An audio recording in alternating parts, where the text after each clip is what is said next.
Ela me pediu em casamento. 3 meses depois, me pediu um relacionamento aberto. E a vingança que eu planejei não foi com raiva. Foi com uma frieza que até hoje me surpreende quando penso. Minha noiva exigiu relacionamento aberto. Ela só não esperava por essa vingança. A aliança de noivado estava no dedo dela havia 92 dias quando ela sentou na minha frente numa quinta-feira à noite e disse: "Eu preciso te falar sobre algo que está pesando em mim faz um tempo." Eu pousou o celular.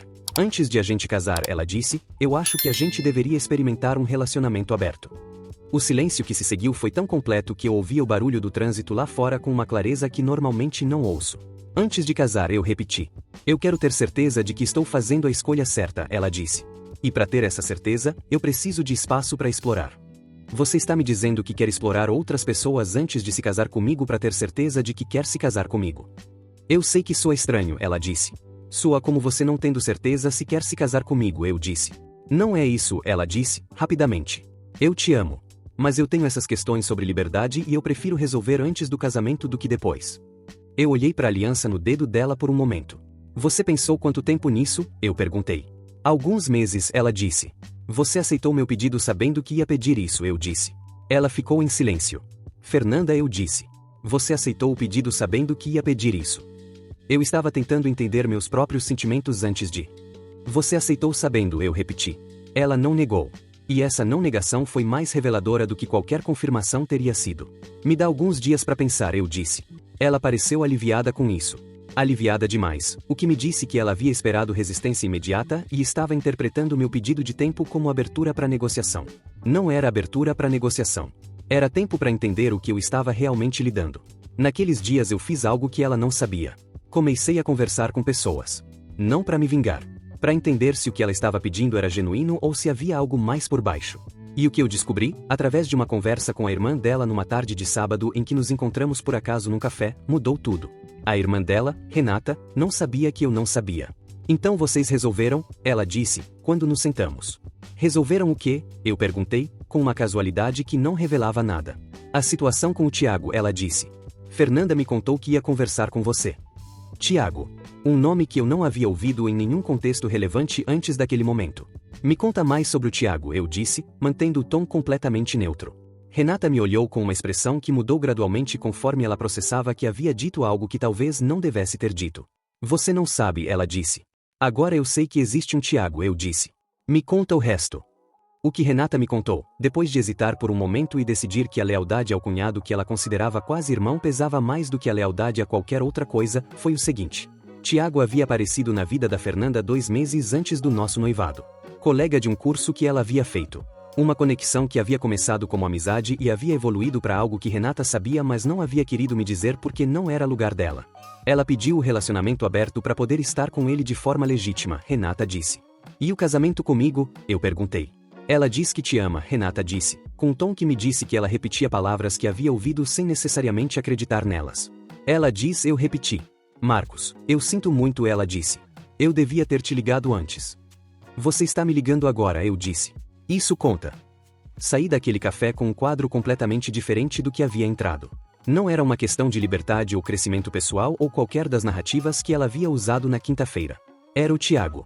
O relacionamento aberto era a forma que ela havia encontrado de ter os dois sem precisar escolher. E eu havia sido colocado na posição de concordar com minha própria substituição gradual. Fui para casa. Sentei no escritório. E passei 2 horas construindo o que ia fazer a seguir. Liguei pro Gabriel. Gabriel, meu amigo de 18 anos, advogado especializado em direito de família que quando atendeu e ouviu minha voz disse apenas: "O que aconteceu?" Eu contei tudo. O pedido dela. A conversa com Renata. O Tiago. Ele ouviu em silêncio. "O que você quer fazer?" ele perguntou quando eu terminei. "Eu quero fazer isso da forma mais limpa e mais definitiva possível," eu disse. "Sem drama, sem cena, sem nada que possa ser reinterpretado depois." "Você quer cancelar o noivado?" "Eu quero que ela entenda completamente o que ela perdeu," eu disse. "E eu quero que isso fique claro de uma forma que ela não consiga reescrever." "Me conta o que você está pensando," ele disse. E eu contei. Antes de continuar essa história, preciso fazer uma pausa e perguntar: de onde você está assistindo esse vídeo agora? Me conta nos comentários a cidade ou o país de onde você está. Essas histórias chegam em lugares que eu nunca imagino, e fico sempre curioso para saber de onde vocês estão acompanhando. Voltando ao plano. O plano tinha 3 partes. A primeira parte era simples: eu ia dizer sim ao relacionamento aberto. Não porque eu queria, mas porque dizer sim me dava tempo e posição para executar as outras duas partes. A segunda parte envolvia o apartamento. O apartamento onde a gente morava junto era alugado no meu nome. O contrato, os móveis principais, os objetos de valor que eu havia trazido para essa relação, tudo estava documentado de forma que o Gabriel havia revisado e confirmado ser completamente meu. A terceira parte era a mais importante. E envolvia o casamento que estava marcado para 5 meses depois. Voltei para ela no dia seguinte. Eu pensei bastante, eu disse, quando sentamos. E, ela disse, com aquela esperança cautelosa de quem aguarda um veredicto. Eu aceito o relacionamento aberto, eu disse. Ela sorriu. Aquele mesmo sorriso de vitória que eu havia visto quando ela havia insistido pela terceira vez. Mas eu tenho condições, eu disse. Que condições? Transparência total, eu disse. Eu quero saber com quem você está e quando. E você tem o mesmo direito sobre mim. Combinado, ela disse, sem hesitar. E mais uma coisa, eu disse. A data do casamento fica suspensa por enquanto. Ela piscou. Suspensa como? Ela disse. Nós dois precisamos de espaço para explorar, eu disse, usando exatamente as palavras dela. Casamento marcado enquanto a gente está em relacionamento aberto cria uma pressão que não combina com o espírito do que você está propondo. Ela ficou me olhando. Isso é razoável, ela disse finalmente, embora eu pudesse ver que havia algo nessa condição que ela não havia esperado. Ótimo, eu disse. Então estamos alinhados. Nas 2 semanas seguintes, eu executei a segunda parte do plano. Com a ajuda do Gabriel, comecei a organizar discretamente o apartamento. Documentei o que era meu. Organizei o que precisava ser organizado. E numa manhã em que ela havia saído cedo, eu comecei a mover as coisas que eram minhas pro apartamento que o Gabriel havia me ajudado a alugar semanas antes. Pagamento do primeiro mês já feito antes mesmo de eu dizer sim ao relacionamento aberto. Levou um dia inteiro. Quando ela voltou naquela noite, metade do apartamento havia mudado. Não de forma dramática. De forma cirúrgica. Apenas o que era meu havia saído. Ela ficou parada na entrada por um longo momento, olhando ao redor. O que aconteceu? Ela disse. Eu me mudei, eu disse, do sofá onde eu estava sentado esperando ela chegar. Você se mudou, ela repetiu, olhando para mim com uma expressão que ainda não havia processado completamente o que estava vendo. O apartamento é alugado no meu nome, eu disse. Mas eu decidi que era mais justo você ficar por aqui enquanto reorganiza sua vida. O contrato transfere para o seu nome a partir do próximo mês. Eu já conversei com o proprietário. Marcos. Eu também conversei com o buffet e o salão sobre o cancelamento do casamento, eu disse. Dado o aviso com antecedência adequada, recuperamos boa parte do sinal. O Gabriel está cuidando dos detalhes. Ela ficou completamente parada. Você planejou isso, ela disse. Eu me preparei, eu disse. Que é o que pessoas responsáveis fazem quando recebem informações importantes. Que informações? Que o pedido de relacionamento aberto não tinha nada a ver com liberdade ou crescimento pessoal, eu disse. Tinha a ver com o Tiago. O rosto dela perdeu cor. Renata te contou, ela disse. Renata me contou por acidente, eu disse. Porque ela não sabia que você não havia me contado a parte relevante. Marcos, eu posso explicar. Você pode, eu disse. Mas eu já entendi o suficiente para não precisar da explicação. O que você entendeu? Ela perguntou, a voz quebrando levemente. Entendi que você aceitou meu pedido de noivado sabendo que havia algo com o Tiago, eu disse. Que você passou 2 meses tentando decidir o que fazer. E que a solução que você encontrou foi me pedir um relacionamento aberto para poder ter os dois sem precisar escolher ou ser honesta. Eu te amo, ela disse. Eu sei que você acredita nisso, eu disse. Mais amor que inclui 2 meses de omissão sobre algo relevante e um pedido de relacionamento aberto construído sobre uma história que não era a verdade completa não é o tipo de amor que eu estou disposto a construir um casamento em cima. Você não vai nem me deixar explicar, ela disse, a voz subindo agora, a surpresa dando lugar a uma reação mais intensa. Você pode explicar tudo o que quiser, eu disse. Mas a explicação não vai mudar as decisões que já tomei. Que decisões são essas? Cancelamento do casamento, eu disse. Transição do apartamento. E o fim do noivado. Eu estendi a mão. Ela ficou olhando para minha mão estendida por um momento.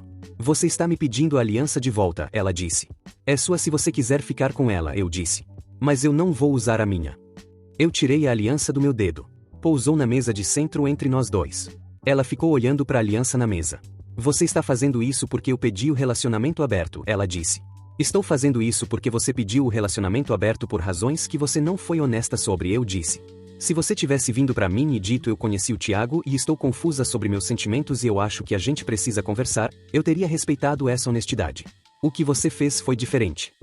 O que eu fiz foi tentar encontrar uma solução, ela disse. A solução que você encontrou me colocava como a pessoa que concordava com minha própria substituição gradual enquanto você decidia se ia me escolher ou não, eu disse. Isso não é solução. É conveniência para você às minhas custas. Ela sentou no sofá que havia ficado, porque era dela. Ficou em silêncio por um longo momento. Eu errei, ela disse finalmente, com uma voz que havia perdido toda a argumentação. Você errou, eu concordei, sem crueldade mas sem suavização. E agora? Ela disse. Agora você tem um apartamento pelo próximo mês enquanto organiza sua vida, eu disse. E você tem a liberdade que você pediu. Sem mim como variável. Isso não é o que eu queria, ela disse. Eu sei, eu disse. Você queria liberdade com segurança.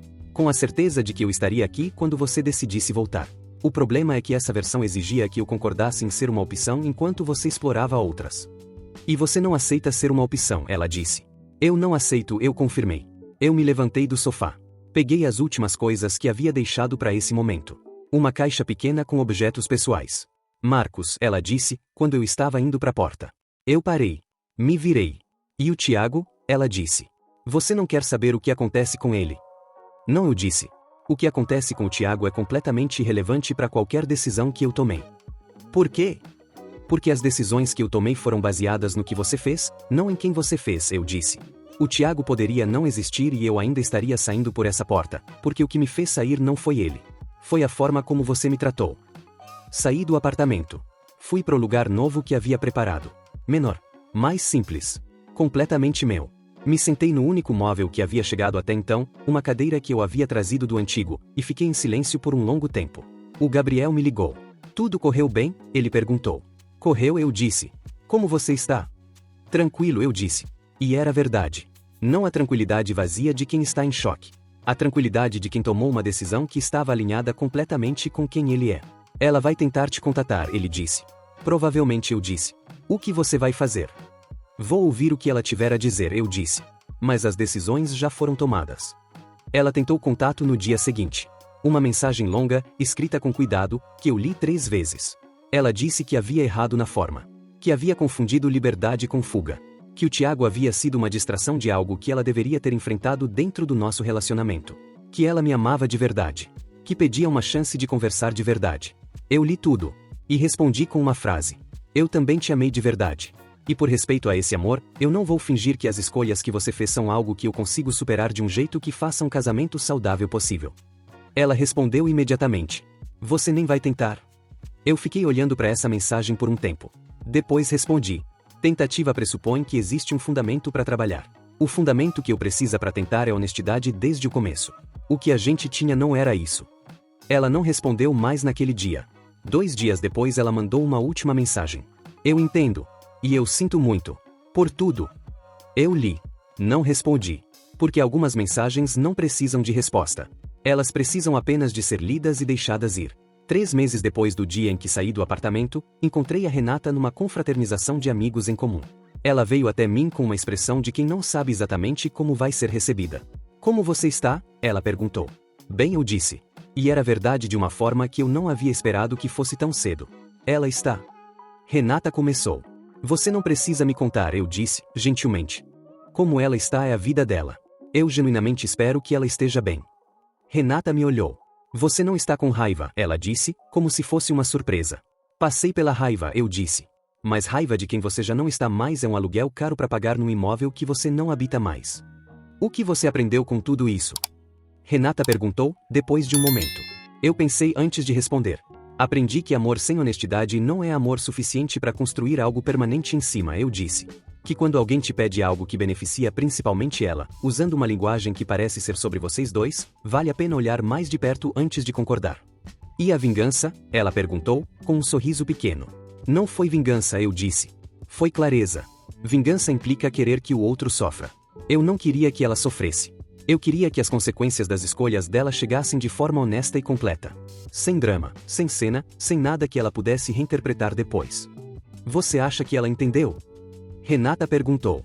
Acho que ela começou a entender, eu disse. Mas entender completamente às vezes leva mais tempo do que a situação que provocou o entendimento. Minha noiva exigiu relacionamento aberto. Ela só não esperava por essa vingança. Mas aqui está a coisa sobre chamar de vingança o que eu fiz. Eu não me vinguei. Eu simplesmente me recusei a ser uma opção enquanto outra pessoa me pedia que eu agisse como certeza. Eu simplesmente executei as decisões que uma pessoa responsável executa quando recebe informações relevantes sobre sua própria vida. Eu simplesmente escolhi a mim mesmo de uma forma que eu havia deixado de fazer ao longo daquela relação. E se isso pareceu vingança para ela, é porque ela havia calculado que eu não faria isso. Havia calculado que eu aceitaria o acordo, esperaria pacientemente, e estaria disponível quando ela decidisse. O que ela não calculou foi que a pessoa que ela havia pedido em casamento era alguém que, quando ficou diante da verdade completa, sabia exatamente o que precisava fazer. E fez. Sem raiva. Sem drama. Com a frieza serena de quem respeita a si mesmo o suficiente para não aceitar ser uma opção quando foi pedido como certeza.